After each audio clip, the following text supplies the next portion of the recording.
Effective communication is paramount for nonprofits and mission-driven businesses. It underpins their ability to inspire action, garner support, and drive positive change. Clear and compelling communication is instrumental in conveying the organization's mission, values, impact, and it resonates with their stakeholders, donors, and the broader community. In the mission-driven sector, where passion and purpose drive initiatives, effective communication is the linchpin that propels these organizations toward achieving meaningful and sustainable outcomes. Today, we're talking to a renowned communication coach about how businesses and individuals can improve on this indispensable skill. Welcome to The Good Guide to Business, a podcast presented by the Better Business Bureau. The Good Guide is all about conversations with businesses, organizations, and local leaders who are going above and beyond to make our community a better place. So grab a cup of coffee, sit down, and get ready to hear from this episode's special guest, Mark Burleson, a BBB accredited communication coach. First off, Mark, thank you for joining us here on the show. I know it was a far journey from you. I'm down in Myrtle Beach, but hey, I was in the Raleigh area, so it's a good excuse to get together. Yeah, really great having you here at the office. So we actually got to meet Mark a few months ago at our Myrtle Beach office. He came by to mingle with us, and I actually took his headshot photo. And I'm really glad he reached out to us to connect on this because I think your topic and what you do with communication coaching is really effective, especially for our audience here of small business owners, individuals who are looking for ways to go above and beyond.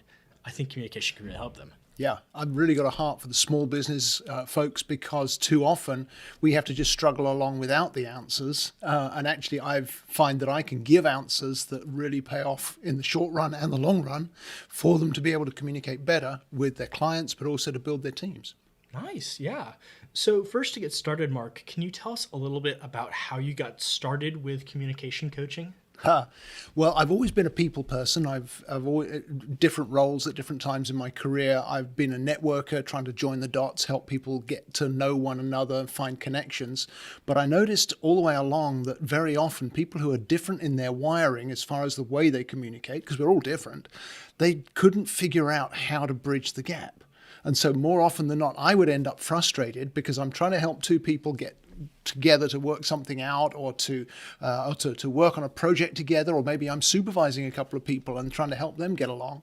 And they couldn't bridge the gaps because they were wired differently. Now, you need the different wiring because otherwise the team's not effective. If we're all the same, we're not going to get anything done.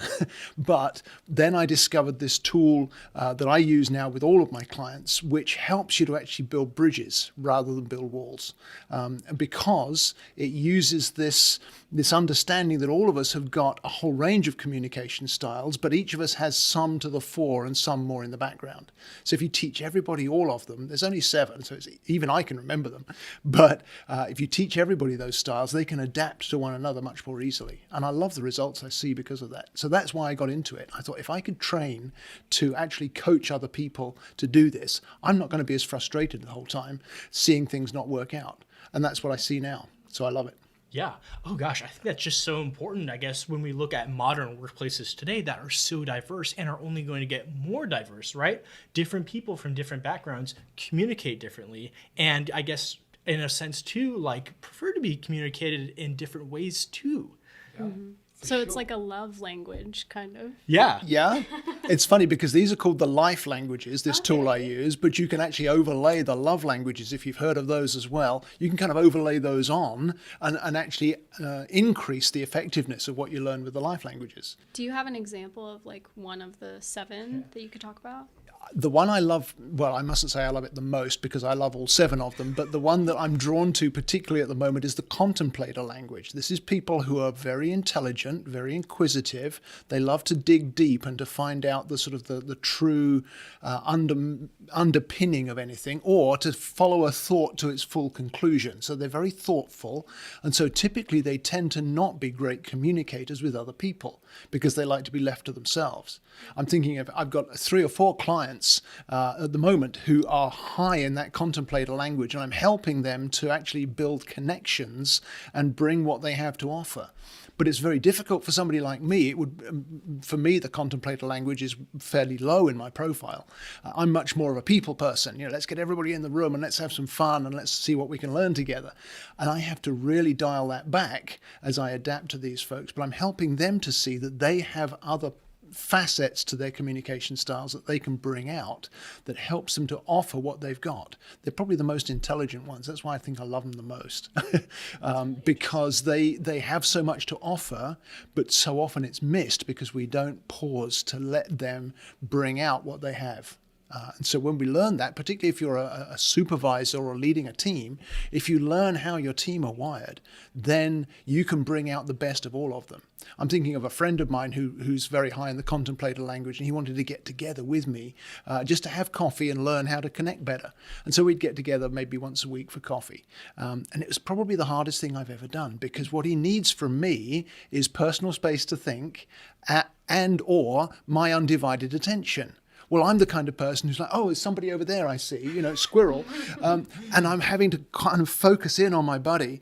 But when I gave him space to think, I would get all kinds of deep, insightful answers on all kinds of topics. Maybe I have to wait until next week, give him time to think. But I love the way that those kinds of understandings really bring out the extra that people have to offer. Gotcha. And would you say it's like someone is one type or another, or is it more like they're 50% this, 20%? Like, is there an online quiz you can take? How does that work? Well, there is an online quiz you can take, and nobody is 100% of anything. Yeah. And everybody is something of all seven. So when I do workshops with business teams, then the thing we repeat over and over again is, how many languages do we speak? And everyone goes, 7, until they drill it in, because our tendency, once you do an online profile like that, is to see your highest result and think, oh, I'm a whatever. And what I used to despise, although I love profiles, I would hate the way that it would actually separate people. Well, you're a golden retriever and I'm a beaver, or whatever, or you're green and I'm pink, or whatever it might be. And now what are we going to do? How can we connect? How can we relate? But with this, you might be high in a specific language. Maybe you're high in that contemplator language that we were talking about. Well, for me, it's in the middle, and I can learn how to draw on those specific qualities, how to actually make room for those. But at the same time, you can understand that my high influencer language, which is much more feelings-based than thinking-based, I may need a completely different approach. Silly example, but a good one, I guess. When I was training to be a coach, I realized I'd been asking my wife the wrong question for about 25 years. I would always ask her, what do you think? But both of her top 2 languages are not thinking languages at all. They're feeling languages.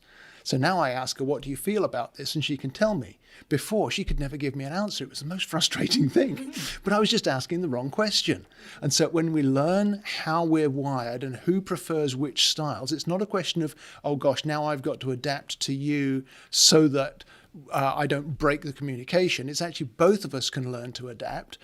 And a lot of the time I'm teaching businesses to ask each other, people in teams, which language do we need to be working in? Which language do we need to be doing now in order to do this? If you've got a crisis happening, you don't want oh, well, I feel this and you feel that, or give me half an hour to think about it. You need somebody who's like, let's go. And one of the languages, the mover language, is all about that. But you don't want the mover language all the time, because then all the practical details of what needs to get done day by day get missed. So I'm kind of drawing in all the languages as we go here. But when we see that all of us have all 7, and the uniqueness of each of us is the percentages that we have. So you would have a different order of languages than I would. Nick would have a different order of languages than you would. And sometimes people have them all fairly close together and they can switch between them. Other times people have 1 or 2 really high and some really low, so there's a bigger gap. And again, there's nothing right or wrong, good or bad about either of those scenarios, but there's things to watch out for and things you gain in both of those pictures. When somebody's got a big range, as we'd call it, where they've got a high one and then a very low one at the end, then they're much clearer in their communication, but it's more limited to the ones that are strong. Whereas when somebody's got them all kind of compressed together, they're much more flexible, but they can be very hard to understand unless they remember to take everybody with them. Because if you switch from one language to another, it's a little bit like speaking Spanish and then English and then, who knows, Japanese or something. You know, people are like, wait, where did he go? So again, that's what I love about training people this kind of stuff, is that I can help them to learn how to handle what they've got, and then also to make use of it to be more effective in a business setting or in a non-profit setting too. I work a lot with non-profits and see a great deal of benefit there too. Awesome. So when we talk about businesses and nonprofits, how specifically do you work with them to help improve their communication? I start with hearing where they're at and what they want to see. So this is not a kind of one size fits all, let me do my thing to you and you'll be happy kind of thing. There are different approaches we can take, but it's the same tool we use. So it's kind of like, the analogy I would use is a little bit like the silverware you use to eat with. But sometimes you may be eating Indian food, other times you might be eating a burger. You know, so you tailor it, you've got the tool, but you tailor it to where you need to get to, what you need to do. So some of my clients are trying to figure out, you know, we've got a team of people who are stuck together, but they're not getting along well. You know, we need help to actually build teamwork. Or we have other ones where they're pretty good at the teamwork, but they want to be more effective.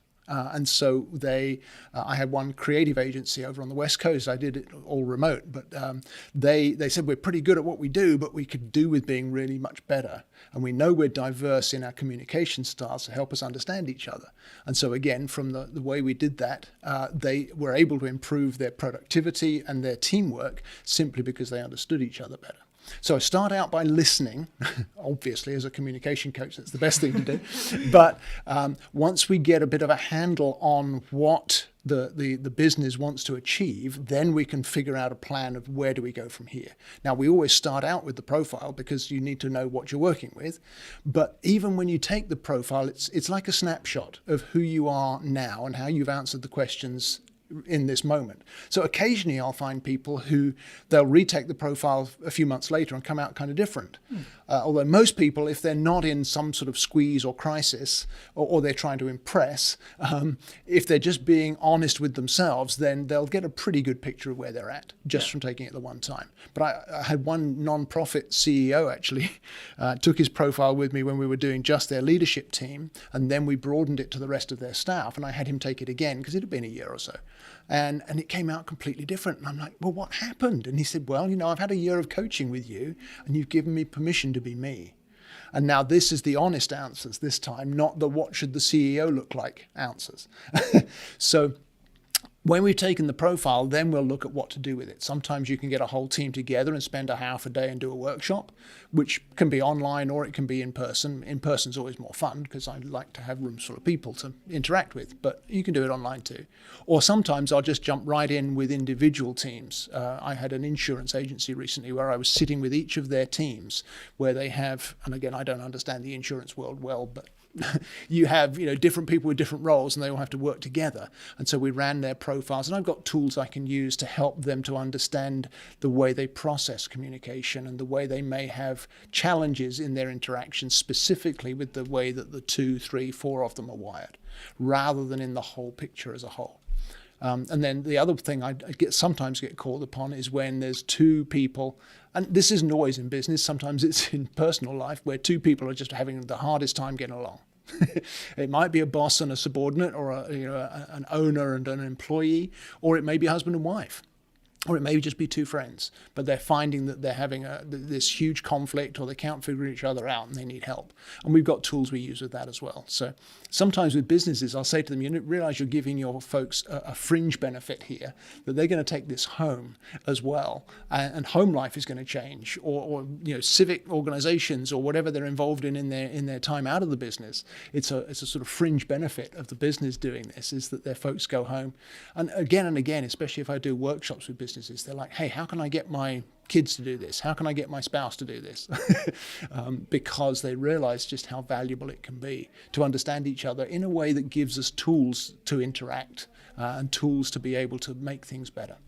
That's exactly what I was going to ask about, was do you see that people talk about that their home lives have improved because you mentioned your wife. So that's really interesting to know. And I kind of feel like you should come and work with our team. Yes. Not that we don't communicate well, No.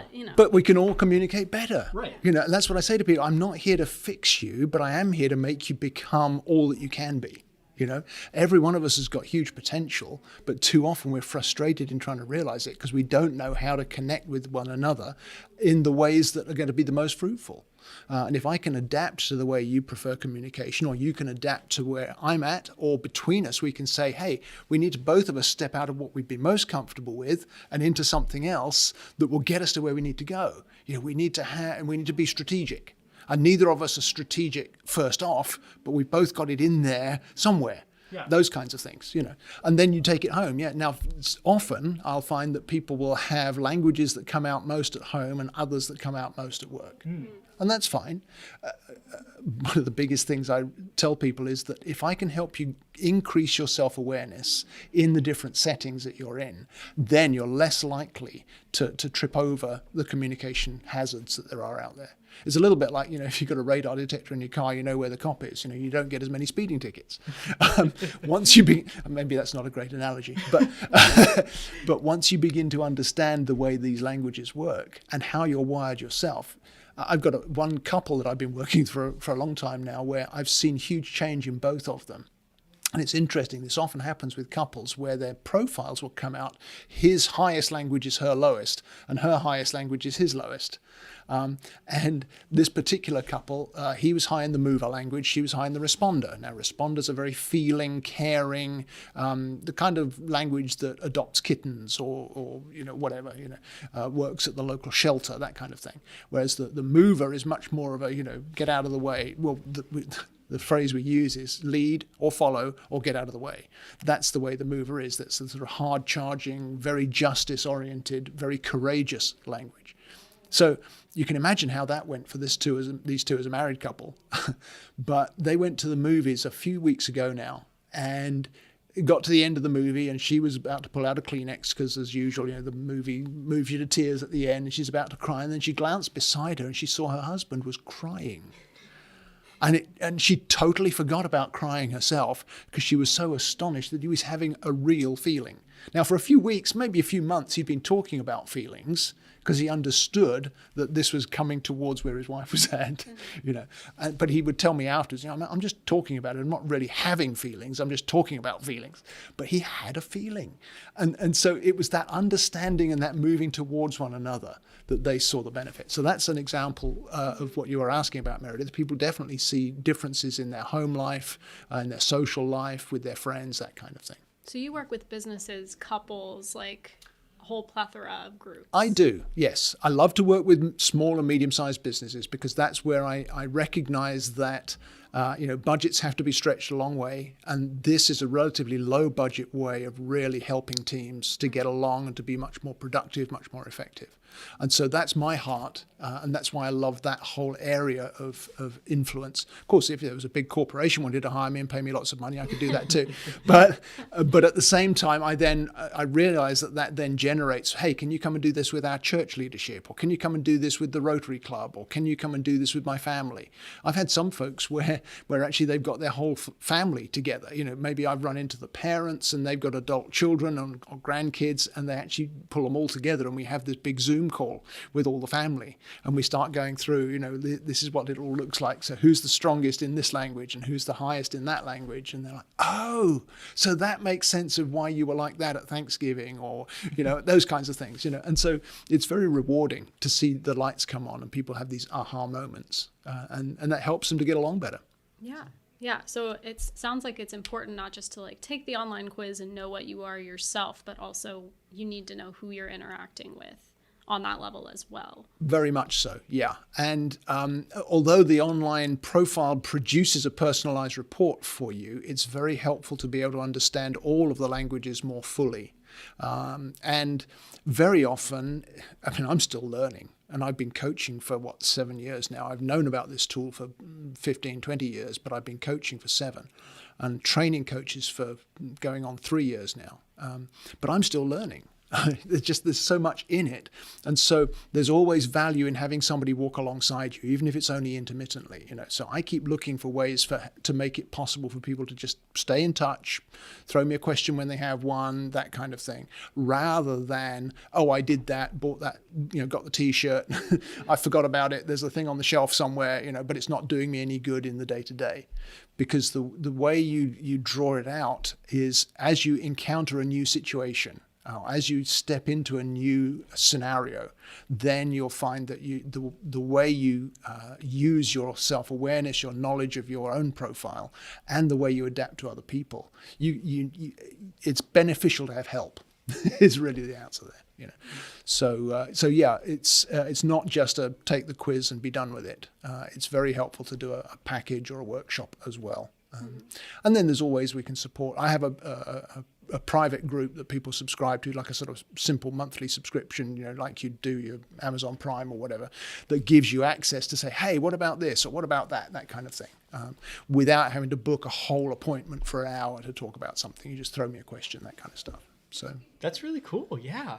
So I'm thinking, a lot of people might be watching or listening to this and think like, we're talking about sitting down and having conversations with people. Can this also help, like, let's say like me with texting people or sending work emails, or even just when I'm writing or creating graphics with words? Can it help with that too?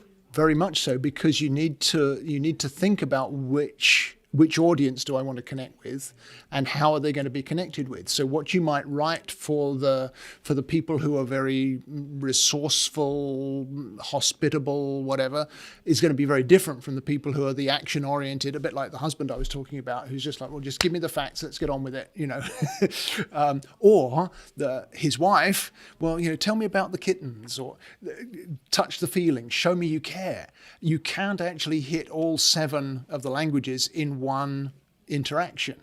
So whether it's graphics or writing some kind of article or a blog or even just texting a friend, the way I text some of my clients is totally different from the way I'll text others. Yeah. Some I'll check in with them. Hey, how are you doing?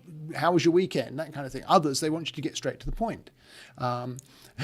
This is an interesting thing. My mother-in-law will never hear this, so this will be safe to talk about. But one of the languages is the producer language, which is very resourceful and very good at managing. But actually, if in distress, because every one of these languages has a distress pattern when we don't understand it. And my dear mother-in-law, who I love greatly, and I've obviously known her for many years now, she has not been understood in her primary language for a very long time. She's a widow, and so she lives alone a lot of the time. And so when we had her do her profile, we realized it was this particular, are you managing your life? Is the key question for this particular language. And so now we're very careful to tell her how we're managing our lives, and she's a lot less controlling than she seemed to be before, because she's no longer in distress. So even the way that of course is conversation rather than text, but even when we write to her, she's in the UK, so we don't text a lot, but when we write to her, we're always careful to tell her the things we're doing and how we're planning for the future and all that, because it just settles something in her that we would never have seen if we hadn't done this. And it's the same with employees. How do you ask somebody to do something? Some people you just tell them to do it. Other people, you need to give them the what's behind it. Why are we connecting? Do I understand your heart? Have you heard my heart? All that kind of thing. And it's very easy to frustrate any of these languages if you don't understand how they're wired. So that's why I love helping people to grasp it in a way that they can apply it in all these different settings. And you're right, Nick, you can apply it across the board. How do you write a letter to somebody? I work sometimes with realtors. You've got different clients. You've got some who want to just know the facts about the house. Yeah. And there's others who just want to feel all of the ambience of it all or whatever. And others that need time to think about it. Whereas some will be just jump right in and get on with it. And if they can understand how to do that, it can increase their sales effectiveness. That kind of stuff. Yeah.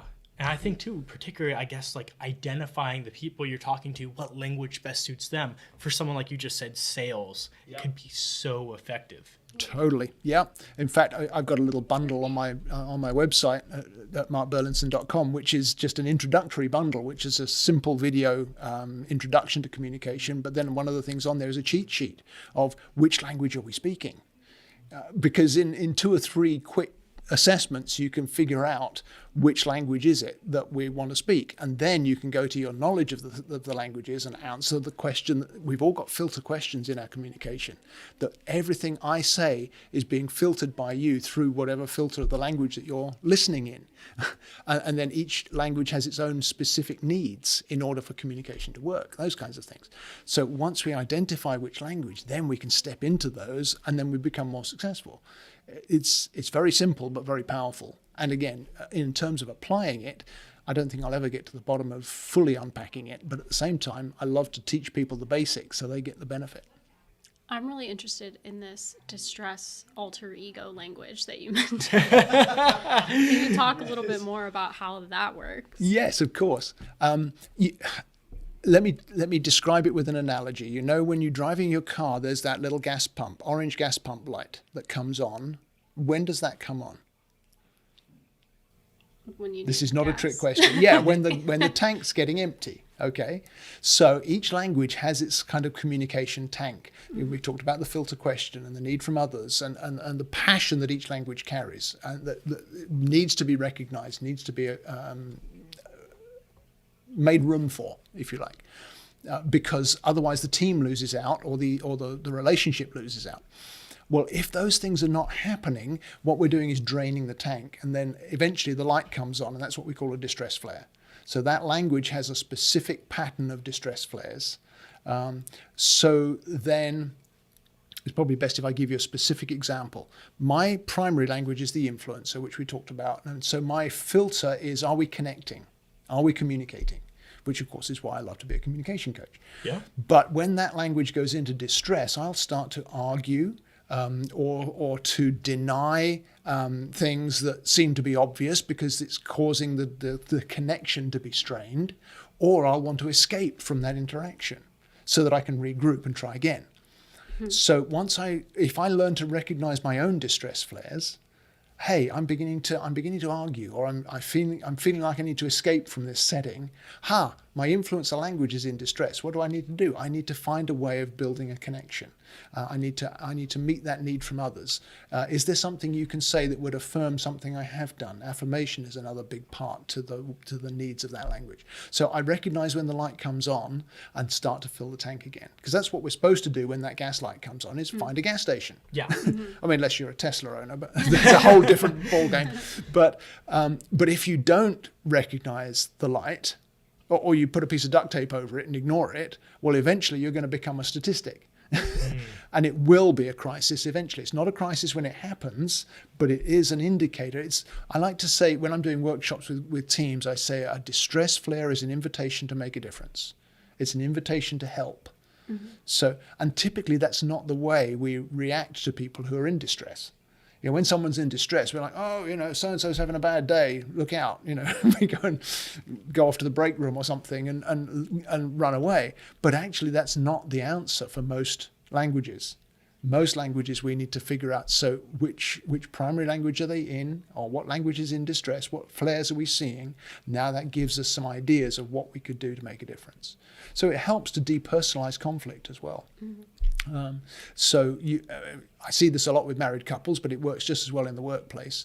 Instead of saying, well, you're just not doing what I need you to, and you're pushing all my buttons and I'm out of here, or whatever, you can say something like, I think my whichever language is in distress, so could we look for one of these needs, or could we answer this question, or can we find ways to accommodate what I'm seeing in myself, because I don't want this communication to go wrong, I don't want this relationship to be strained, I want to strengthen it, I want to build it, but I need to recognize what's going on in me. And I'm willing to switch into a different language if we need to, but I need you to know this. So I have one tool that I use particularly in crisis type situations, which is just called expressing my languages, where you focus in on a specific relationship. Maybe it's your supervisor or whatever, or maybe it's the person you work with the most. Maybe it's two people in an office and they share working at the front desk and they have to handle whatever comes through the door. But they themselves are at odds with one another. So then they look through this whole sort of summary chart of all the 7 languages and highlight the things that apply in that setting. This is not just me in general, this is me in the moment. And then they actually sit down across a table, usually with a coach to help to referee, so that if there's, they don't usually come to blows, but to help them make sure they catch what they need to catch. Where I come into that saying, when we're in this sort of situation, this is what I have to offer. This is what I experience. This is what I need. And when it's going wrong, this is how I'm reacting. Mm-hmm. And just hearing that from one another, unless there's ill will, which nobody can fix ill will, but usually there isn't ill will. It's just lack of understanding. Yeah, and that makes a huge difference for people. So that's what those distress flares do for us. It's like, boop, That's so cool. Tank needs filling up. Let's take a moment to thank one of the sponsors of our show, Activate Good. Are you an individual or business owner looking to make a difference in your community? Look no further than Activate Good. Activate Good specializes in planning and managing employee volunteer initiatives so you can focus on what really matters, your business. With over 100 Triangle area businesses under their belt, they're experts in team-building volunteer projects both on and off-site. Activate Good can even develop a customized annual calendar of service projects and offer a technology platform to manage and track volunteer signups. So why not join the ranks of businesses making a real impact? Learn more about Activate Good at activategood.org. That's activategood.org. So, Mark, I was wondering, is communication like many other skills where it's something you need to practice? Or, if you do need to practice it, how would one go about practicing it? Of course you need to practice it. Do you remember when you learned to drive? Yes. I'm old enough that I learned to drive stick shift, and that was not a pretty sight. Yeah, exactly. There's a lot of people today don't even know what it is, But yeah, I can, if I have to, I can still drive standard transmission. And I use that analogy a lot in workshops because sometimes if you've got a gap between two languages that's big enough, you have to intentionally switch rather than just cruising along, But yes, we can practice. Yes, we need to practice. And I'll say to people, if you're getting into this for the very first time, find a buddy who will exercise a great deal of forgiveness, a great deal of patience, but who also wants to improve their communication and practice on each other. Yes, take your profiles. Yes, draw me in. Let's do some coaching, but find someone you can practice on. Because you won't get it right straight away. You won't get it right first thing. But the more you practice it and the more you actually invest time and attention into what can I learn from this interaction or what can I learn from this challenge. There's no such thing as a challenge that isn't fruitful if we learn to turn differences into strengths. But again, very often that needs an outsider. Because another thing I love to say to people is I can't see what I can't see. So I have a coach who coaches me because I don't see what I get wrong, and so that's what I bring in when I come and coach somebody else. I can see stuff that they can't see, and they're like, oh yeah, and I love it when they sort of grab a pen and start jotting down notes because then I realize I'm actually making a difference to them that's going to bear fruit in the future because now they're seeing something they otherwise would have missed. But practice for sure, yeah, and practice without condemnation is really important. So I'm not that kind of, I'm not the kind of football coach that tears you a strip off if you got something wrong. Right, make you run laps or do push-ups. No, exactly. And we're not talking like the military here, although there are folks. This tool is used in the military and with police forces around the country for de-escalation skills and things like that, just to understand different people.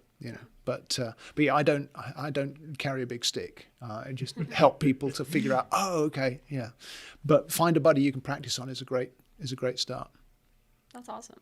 I was thinking how I feel like there are so many sort of maybe a little bit lesser versions of this life languages thing, like personality types, or even like astrology is an example too, where you're trying to categorize people so that we can better understand them. And everyone has a different way of doing that. But the reason why I like this so much is it's not just like, okay, I'm a Pisces and you're, I don't know what you are, but like a Capricorn or something, and we're incompatible, so we probably shouldn't be friends. And that's the end of that. Whereas this is like, there's not, well, maybe there is and you haven't told us, but there's no like incompatibility scale. It's just, you're this way, I'm this way. This is how we can best like fit and interact together productively. That's exactly right, Meredith. I mean, if you're a human and the other person you want to interact with is a human, you both have 7 languages. I say to people, if you feel like you've got more than one voice going off in your head, you're right. There's actually 7, just that some are speaking louder than others.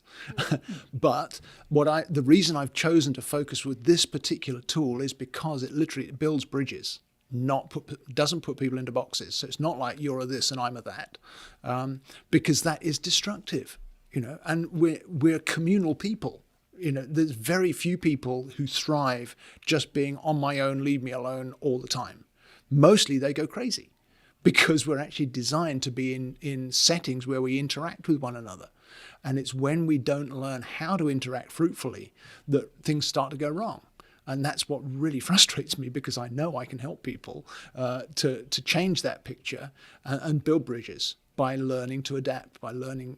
You've got 7 languages in your profile. I've got 7 languages in mine. Your profile is totally different to mine, but we can figure out not only which do you prefer and which do I prefer, but what happens after that. I was doing some work with a group the other day where I was talking teams of 3 through a process of, so you start asking this question and then you ask this one and then you ask that one, or you start with thinking and then you go to feeling before you get to action. But he starts with action and then might go to thinking, and feeling comes somewhere next week. Not you personally. But Yeah. And so when they get that kind of, so if we understand this is the process that's going on for you and for you, now we can figure out, okay, with this particular challenge or this particular problem or this particular issue we need to solve, we actually need to do it your way, not your way. Or you've got something to offer that you wouldn't necessarily catch because it's further down the line in your profile. It's still there. You'll recognize it when you see it. But drawing out the strengths of each one is so helpful. I'm a big proponent of operating from strengths, not weaknesses. And I love the Strengths Finder tool. Most of the listeners will probably have heard of that. The challenge I have with that is there's so many of them, and you've got your 5 and I've got my 5 and they're different. Now what? Unless you're going to drop a huge amount of money and a lot of time into figuring out how to make it work, now you've got a problem. I love that it focuses on strengths, but I only have to operate with 7 strengths. And everyone's got all 7 of them, yeah. at least a little bit. And so you may only have 10% of something. I talked about the mover language earlier. My mover, I think, in normal life is probably around a 15 out of 100. That's pretty low, but it's still there. And so I can use it when I have to. I had to fire somebody once. I don't like firing people. I'm the kind of get everybody in the room and let's encourage them kind of guy.